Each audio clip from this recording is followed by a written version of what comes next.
Every few years, Sony and Microsoft go head to head to build the next best console. They show it off and put one another down, fighting like siblings to achieve the position of daddy's favorite. And really, they both make the exact same console when compared to one another. But each generation, one comes out on top. And it seems to flip-flop every generation or so.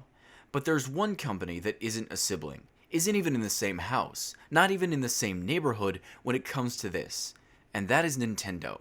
Nintendo used to be top dog, and it's run its business the exact same way for years, thinking itself as still top dog, but in reality, it's the low man on the totem pole. People look at Nintendo these days and associate them with children's games, or baby's first console, and though it's not indicative of their company, this is the stigma that they're left with. Now don't get me wrong here. I'm well aware that Nintendo's games are amazing, and every single one of their Zelda games is a must-play, besides Skyward Sword, but you can't deny that Nintendo is looked at as a company made for children. A company that doesn't care, and a company that doesn't want to compete. And when you ask yourself why this is, you may come to realize that Nintendo did this to themselves.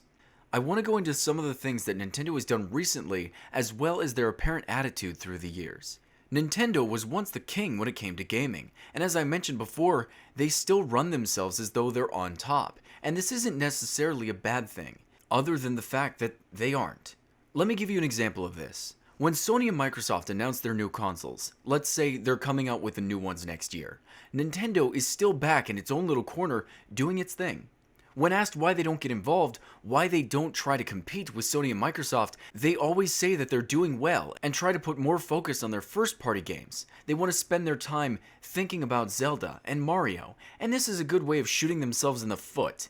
See, Sony and Microsoft have quite a few first-party games all to themselves, but they also have third-party games. The reason Sony and Microsoft make new systems at the same time is so that one company does not have the hardware advantage, and the third-party developers can still develop for them as well as their competitors. Whereas Nintendo, they don't have the same third parties, and most of the third parties that they do have develop for other platforms as well. These developers have to. Their living is making games, and the wider the audience, the more revenue they take in. Sony and Microsoft pay tons of money to third-party devs who make games just for their systems only. These exclusives are very expensive, and they have to ensure that they get the money they need to develop it and distribute it. Nintendo simply can't do that with their third parties. It's far too expensive to keep up with. So why in the world don't they make a system that's competitive with Sony and Microsoft systems?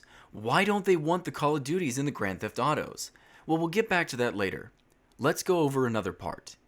Nintendo is a closed platform. When it comes to Microsoft, they have their exclusives on PC now. Sony has been known to release their exclusives down the road, but Nintendo does not allow any other platform to have their games. Not once will you see any Super Mario game come to PC that Nintendo published. Not once will you see a Zelda game on the Xbox that Nintendo put there. And not once will you see a Metroid game on the PlayStation, and this is damaging to them as a company. Logically, if you sell a media... Okay, let's say you're in a scenario where you made a movie and you decide you want to only sell the movie at 7-Eleven. No other stores can have access to that movie other than 7-Eleven. Now, of course, Nintendo owns their own consoles, so you, in this scenario, own 7-Eleven. This is a bigger picture. Not only can you sell the movie, but you can sell a Slurpee as well. People gotta go to that store to get the movie, and if they really want it, they're gonna go there. Similarly, if you want a Zelda game, or a Mario game, or any other Nintendo game, you gotta get their console. And this can really drive sales, but imagine if Nintendo had their games on PC, on Xbox, on PlayStation. It's not like their game sales would possibly go down, and even if console sales go down, at least you're giving everyone the ability to choose their platform, and it would give you an excuse to try to compete with your Xbox and PlayStation counterparts. Another thing Nintendo is known for is being a very active copyright company. Now, it's not like all companies aren't like this, but most of the companies are very okay with you playing their games online, Twitch streaming, using them in YouTube videos. I mean, this is free advertisement, but Nintendo is not okay with this. Your channel will get flagged with copyright notices for their content, and as backwards as it is, they're very aggressive about it. Same with emulation. Sites like Cool ROMs have been taken down with a threat of legal action by Nintendo for having game ROMs attached to the site. Game developers who make Super Mario remakes in the Unity engine or Unreal Engine are threatened with legal action if they do not take the free game off the internet. A free game, no matter how far into the tech demo it is. Now, is Nintendo an evil company? It depends on how you look at it. Some may say that they're just protecting their properties, but is the way they're going about it okay? I can't answer this question, as it's not the point of the video. I only mentioned it so we're all on the same page when it comes to how Nintendo's running itself. Now, how would I describe Nintendo? Are they lazy for not trying to compete with Sony or Microsoft? Are they selfish for not wanting to share the games they have with other platforms? Are they malevolent for proactively trying to stop us from digging up and enjoying their old games on a platform of our choice? Well, when it comes to me, I think Nintendo has its priorities jumbled. As a company, they should not be focused on old games that no longer make them money. They always say that they don't want people emulating their games just in case they decide to remake it. And if that's the case, the game is most likely going to be much different anyway unless you do a lazy job, so why would you care? Again, it's not like you're making money off the game anymore, especially if you buy it offline or on GameStop. Even older systems don't make you money, so I still don't see the problem.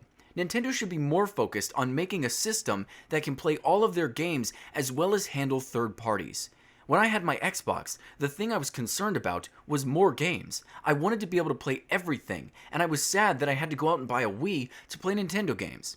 It later became a huge reason I got into PC gaming. I had all my Xbox games, all my PlayStation games, all my Nintendo games, and all my PC games on one system. This is what people want, Nintendo, and the fact that you limit yourself further than Sony and Microsoft do is a bit ridiculous. Now, I will say that I admire how little Nintendo cares. I know I just said that it's a stupid business practice, but when it comes down to it, it gives the company an actual personality. We sell our games, and we don't care about third parties. We don't care about the stupid competition between the consoles. We know we're inferior, but we aren't about the power as much as we are about creating great games. And when you look at it from this side, you can kind of see where they're coming from.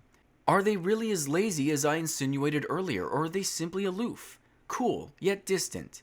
If you want me, come get me. I don't care about Sony. Microsoft? Who's Microsoft? I only care about making good games for others to enjoy. I'm not getting involved in your petty competition, and really, you can see this from either side. There's nothing wrong with loving them, nothing wrong with hating them, and to be honest, their games are great, but them as a business really shows that they do not want to compete anymore, and whether or not this does well for them, we will simply have to find out down the road. In closing, I used to love Nintendo. I grew up on them. My first console was a GameCube, and I always felt so happy when I was playing my games. Nintendo got me into gaming, and really, they're a huge reason that I am the gamer I am today. But we have changed a lot, and the way they do business confuses me sometimes. They aren't talked about much anymore, but there was a time long ago when gaming was failing, and this company picked it back up and rode it to safety. Kinda ironic when you look at the types of games that they make. A superhero saving the day. I just think of them fondly. And when it comes to the way they do business recently, I just think there's a missing link.